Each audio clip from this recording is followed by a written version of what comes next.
Galatians chapter 5, verse 12. I would they were even cut off which trouble you.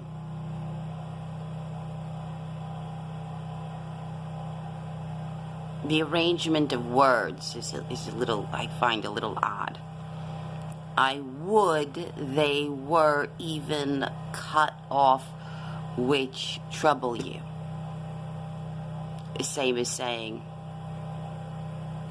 may they be cut off, those that trouble you, or may those that trouble you be cut off.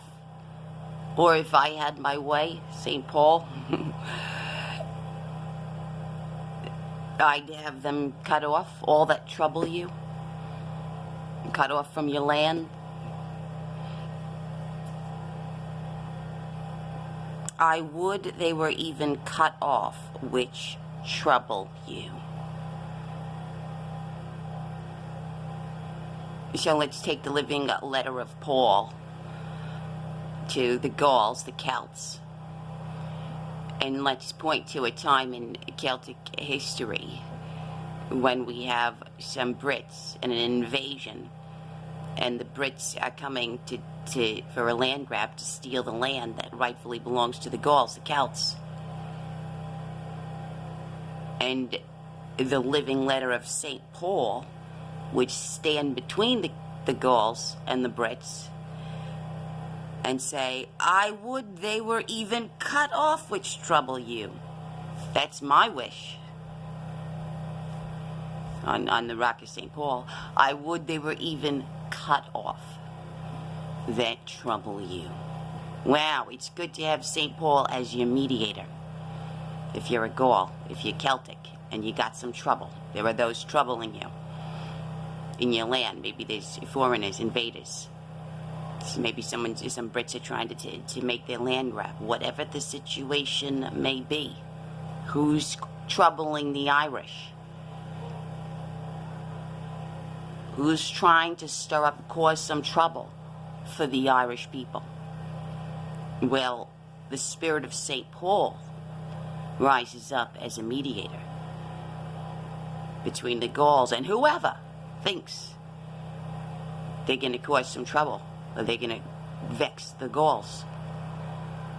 And St. Paul, an advocate for the Gauls, the Celts, says, I would they were even cut off which trouble you. Well, that's his wish, that's his hope, that's his saying, so what, you know? It's nice to have an advocate. St. Paul's a friend to the Gauls. Now who is St. Paul? That's a good friend to have. I mean, it's nice if any random person was to rise up and say this. So that's a nice wish. I would they were even cut off which trouble you. But coming from St. Paul, well, there's power behind that. Because St. Paul is carrying the Spirit of Christ with him. There's power behind those words when it's coming from St. Paul. When you have St. Paul as your advocate, and you take the living letter of St. Paul, and you use it as a Gaul, as a Celt, in whatever scenario, whatever the situation may be, at whatever point in history that somebody, anybody, I'm just using the Brits as an example for now, but whatever the Anon wants to cause this trouble, vex the Gauls, maybe invade their homeland, maybe go for a land grab. Maybe the Brits want to claim that really Ireland is British territory. Whatever it may be, whoever's trying to trouble the Gauls, whoever's trying to cause this trouble, St. Paul, the spirit of St. Paul is a mediator between the Gauls and whoever the other is. And as an advocate for the Gauls, the Celts, St. Paul says, I would they were even cut off which trouble you. Don't mess with the Gauls. Don't mess with the Celts when they have an advocate like St. Paul standing up for them. Huh?